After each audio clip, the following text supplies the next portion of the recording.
Friday on the Summer Psalms, and we're going to give you a little extra. In fact, we're calling this Lagniappe Friday. Lagniappe comes from Cajun, means a little something more. So to give you a little taste of something good on a Friday, we're going to talk about Psalm 26. And I want to read a bit of this to you and just draw some conclusions that hopefully will encourage you as you live all for Jesus. Psalm 26, a Psalm of David.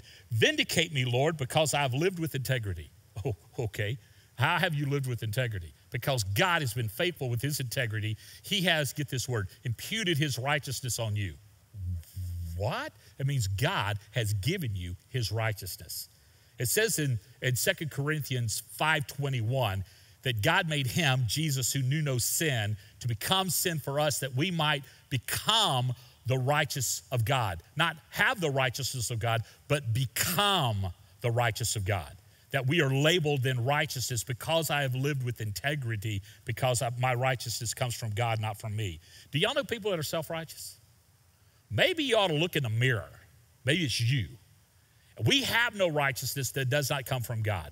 And in that righteousness that comes from God, we live with integrity, realizing who we once were, knowing that God is making us to what we should be. Let me go on. I have trusted the Lord without wavering. And then he says this, test me, Lord, and try me. Examine my heart and my mind, for your faithful love guides me, and I live by your truth. Here's some things, and I'm going to stop there, just those first 3 verses of 26. See, I've lived with integrity because integrity's been given to me by God. I'm trusting God without wavering. That's hard to do.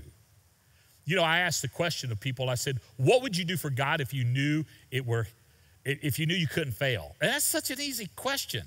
It was, well, I'd do anything. Well, you know you're lying when you say that because you refuse to do the things God has said for you to do anyway. Well, I asked this question then. What would you do for God if you knew him were asked? Well, I'd do anything. You know you're lying again because you're not going to keep your promises, but God's going to keep his promises. But what if we said yes to Jesus before he asked? What if it was so outrageous and so risk-taking that was because we live with integrity and we trusted him without wavering, we just say, okay, I'm in. I'm in.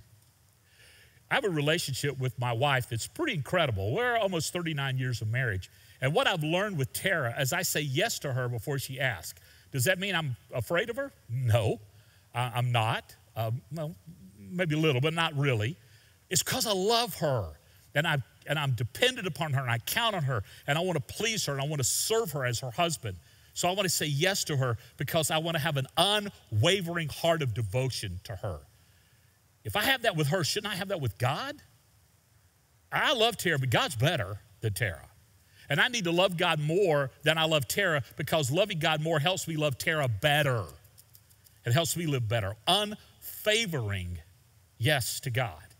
And then he ends this with this, test me, try me. But that's really bold because, you know, it's really easy to say yes to God in your private devotion time, but it's really hard to say yes to God when he asks you to do something that's beyond your comfort. When he asks you to become something that's beyond your integrity or your character. Test me, try me, know me, that guide me. And then he ends this with this, and your faithful love guides me, and I live by your truth.